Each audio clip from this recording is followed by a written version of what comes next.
Hello everyone, welcome back to my channel. इस video में हम करेंगे क्लास 11 की पॉलिटिकल साइंस का चैप्टर नंबर 6 जुडिशरी। तो जुडिशरी का हमने जुरिस्डिक्शन वाला जो पार्ट है उसको कवर कर लिया था। 4 जुरिस्डिक्शन हमने पढ़े थे। रिट जुरिस्डिक्शन पढ़ा, उसमें एपिलेट पढ़ा, ओरिजिनल पढ़ा एंड एडवाइजरी पढ़ा। अब जो हमारा टॉपिक आता है वो है जुडिशियल एक्टिविज़म। इस टॉपिक को हम इस वीडियो में कवर करेंगे। तो सबसे पहले देख लेते हैं कि जो जुडिशियल एक्टिविज़म है इसका एक्चुअल में मतलब क्या होता है। सिंपल सा मतलब अगर कहूँ तो जैसे इंडिपेंडेंस के बाद जुडिशरी ने अपना काम एक्टिवली करना शुरू कर दिया, उसी चीज़ को हमने जुडिशियल एक्टिविज़म कहा। ठीक है, तो जुडिशियल एक्टिविज़म और PIL, ठीक है, ये दोनों चीज़ें क्या हैं। PIL मतलब पब्लिक इंटरेस्ट लिटिगेशन, आपने भी काफ़ी बार सुना होगा PIL, ठीक है, लेकिन एक्चुअल में उसका मतलब इस टॉपिक में हम पढ़ने वाले हैं। पब्लिक इंटरेस्ट लिटिगेशन जो है उसी के कारण जुडिशरी जो है वो अपना काम और भी एक्टिवली तरीके से कर पाई। ठीक है, अभी देखते हैं कैसे। Many people think that these two things have revolutionized the functioning of judiciary and made it more people friendly। बहुत सारे लोग सोचते हैं कि इसने जुडिशरी का फंक्शन, ठीक है, कि ये दोनों चीज़ें जो हैं इन्होंने जुडिशरी का फंक्शन और भी बेहतरीन बना दिया और इसे पीपल फ्रेंडली बना दिया है। ठीक है, ये वर्ड ध्यान रखना, पीपल फ्रेंडली। पीपल फ्रेंडली इस चीज़ को कैसे बनाया है ये देखते हैं। The chief instrument through which judicial activism has flourished in India is public interest litigation। कि judicial activism जो है वो इतना फ्लरिश हो गया इंडिया में, उसका जो कारण है, जो इंस्ट्रूमेंट है वो है PIL यानी कि पब्लिक इंटरेस्ट लिटिगेशन, जिसको सोशल एक्शन लिटिगेशन भी कहा जाता है यानी कि SAL। अब ये PIL या फिर ये SAL क्या है, कैसे और कब ये इमर्ज हुआ, ठीक है, क्यों ज़रूरत पड़ी PIL की और SAL की। In normal course of law, देखो पहले क्या होता था कि अगर कोई इंडिविजुअल है, ठीक है, an individual can approach the courts only if he or she has been personally aggrieved. ठीक है, इसका मतलब क्या है कि अगर कोई इंडिविजुअल पर्सन है, ठीक है, उसको पर्सनली कोई नुकसान हुआ है, जैसे मान लो उनके घर में चोरी वगैरह हुई है या फिर कोई मर्डर का केस है, ठीक है, या फिर और भी कोई केस हो सकता है। तो अगर उस केस में इंडिविजुअल जो है वो कोर्ट में जाता है, कोर्ट में अप्रोच करता है, ठीक है, जब इंडिविजुअल को खुद से नुकसान हुआ हो। पहले ऐसे होता था, that is to say a person whose rights have been violated, जिसके राइट्स जो है, जिसके अधिकार वायलेट किए गए हैं, ठीक है, या फिर जो डिस्प्यूट में, लड़ाई झगड़े में इन्वॉल्व था, तो वो कोर्ट में जा सकता था। लेकिन इस कॉन्सेप्ट में एक चेंज आया। अब वो चेंज क्या था, 1979 के अराउंड, ठीक है।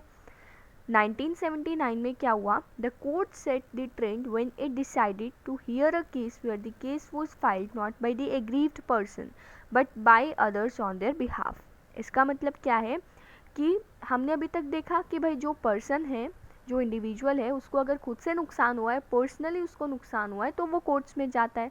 बट 1979 के अराउंड क्या हुआ कि जो पर्सन है उसको वो खुद से कोर्ट में नहीं जा रहा है, मतलब उसको नुकसान तो हुआ है बट वो खुद से कोर्ट नहीं जा रहा है, बल्कि कोई दूसरा पर्सन उसके बिहाफ पर कोर्ट में जाकर अपील करता है।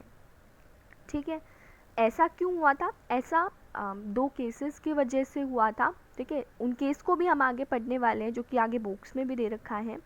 As this case involved a consideration of an issue of public interest, it and other such cases came to be known as public interest litigations। ठीक है, कि जो कार्य पब्लिक के हित के लिए किया जाए, लोगों के हित के लिए जो कार्य किया जाता है, जो काम किया जाता है, उसे हम वो पब्लिक इंटरेस्ट लिटिगेशन के पार्ट में आ जाता है। ठीक है, तो मेनली पब्लिक के इंटरेस्ट को देखा जाता है पब्लिक इंटरेस्ट लिटिगेशन में। मतलब कोई ऐसा पर्सन है जिसके राइट्स तो वायलेट हो रहे हैं बट वो पर्सन पर्सनली कोर्ट्स में नहीं जा पा रहा है, तो कोई दूसरा पर्सन उसके बिहाफ पर कोर्ट्स में जाता है और उसकी बात को रखता है। ठीक है, मतलब एक तरह से पब्लिक इंटरेस्ट लिटिगेशन इसी को कहा गया है।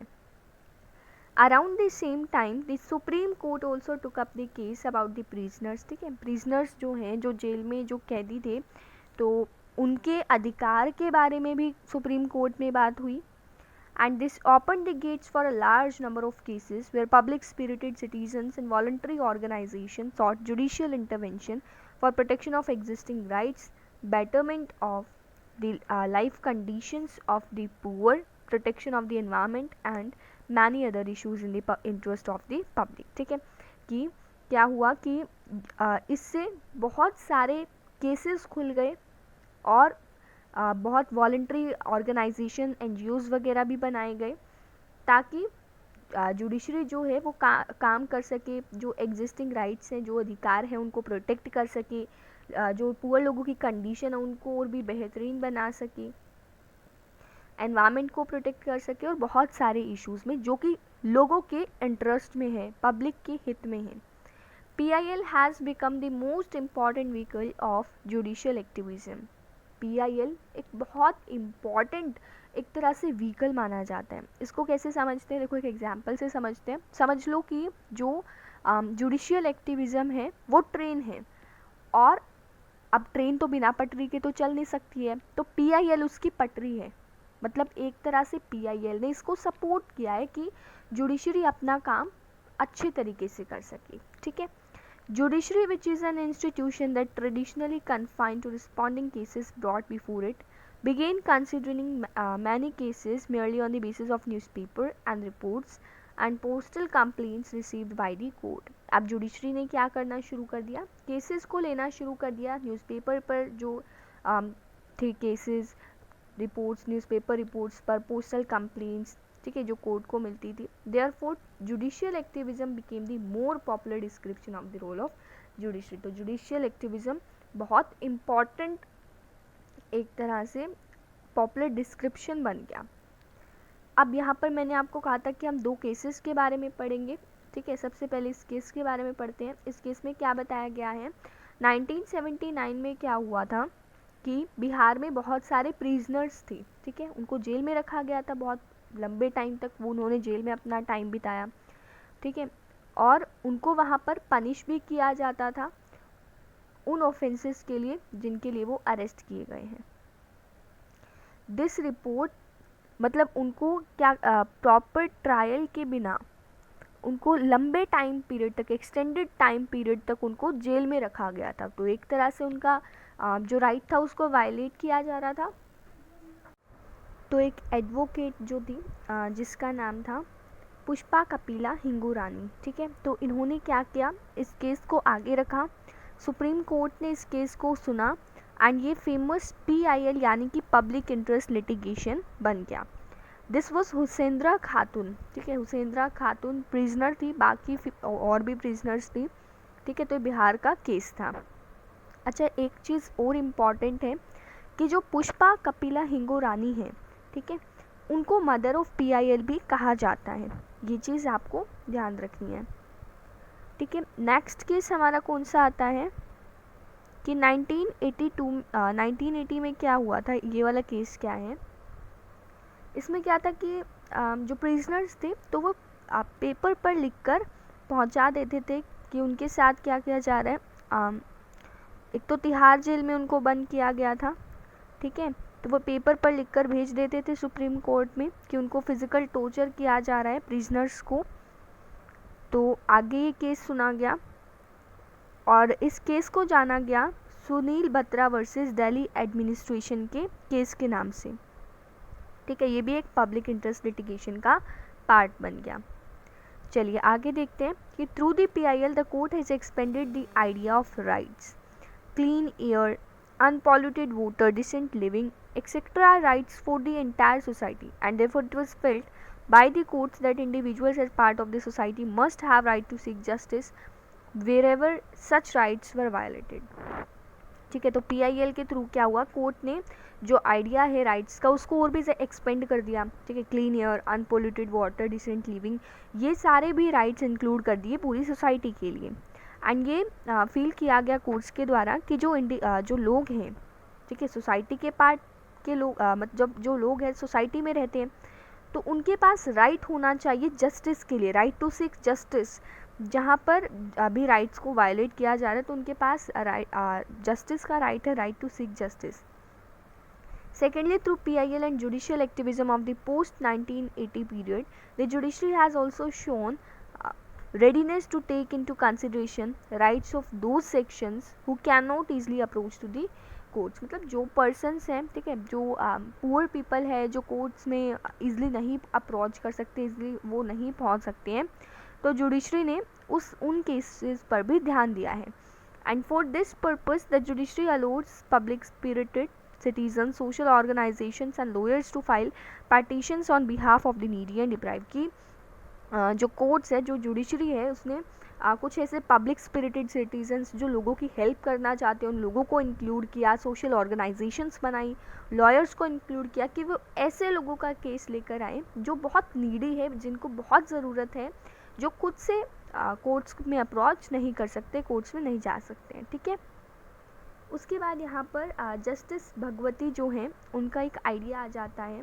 इसमें क्या है कि जो गरीब हैं उनकी प्रॉब्लम्स और अमीरों की प्रॉब्लम्स में बहुत डिफरेंस होता है। मतलब अमीरों का तो क्या है कि अमीर तो कोर्ट में अप्रोच कर सकते हैं बट गरीब लोग तो नहीं कर सकते हैं। तो it must be remembered that problems of the poor are qualitatively different from those which have hitherto occupied the attention of the court and the need a different kind of judicial approach, जिनको अलग type की judicial approach चाहिए। if we blindly follow the adversarial procedure in their case, they would never be able to enforce their fundamental rights। वो अगर हम उनकी बात कभी सुनेंगे ही नहीं तो वो फंडामेंटल राइट्स जो है अपने एंजॉय नहीं कर पाएंगे, ठीक है। जस्टिस भगवती ने ये चीज़ कही थी इन बंधुआ Mukti Morcha versus union of India 1984, ठीक है। अब देखो, judicial activism has had many fold impact on the political system. तो बहुत सारे इम्पैक्ट होते हैं जुडिशियल एक्टिविज्म के। मतलब एक पॉजिटिव साइड है तो इनफैक्ट एक नेगेटिव साइड भी होगी ही। जुडिशियल की एक जुडिशियल एक्टिविज्म की पॉजिटिव साइड के साथ साथ नेगेटिव साइड भी है। पॉजिटिव क्या है? It is democratised the judicial system by giving not just to individuals but also groups access to the courts। सिर्फ इंडिविजुअल जुडिशियल सिस्टम ने सिर्फ इंडिविजुअल लोगों को ही सपोर्ट नहीं किया है बल्कि पूरे ग्रुप को ही एक्सेस दिया कि वो कोर्ट्स में जा सके। It is force the executive accountability, executive की अकाउंटेबिलिटी भी इन्होंने की है। And it is also made an attempt to make the electoral system much more free and fair. Electoral system को भी बहुत फ्री एंड फेयर बना दिया। इलेक्टोरल सिस्टम को कैसे बनाया होगा?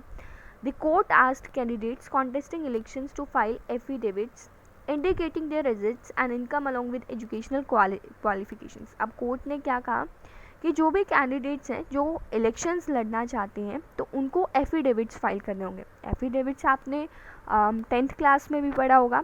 एफिडेविट्स में क्या होता है? सारी इंफॉर्मेशंस होती हैं जो कैंडिडेट इलेक्शन लड़ना चाहता है, जिसमें उनकी इनकम के बारे में होगा, एजुकेशनल क्वालिफिकेशंस होंगी, ताकि लोग उन रिप्रेजेंटेटिव को इलेक्ट कर सकें जिनमें एक्यूरेट नॉलेज है। There is however negative side, ठीक है। अब नेगेटिव साइड क्या है? In the first place it was overburden the courts, overburden कर दिया है कोर्ट्स को।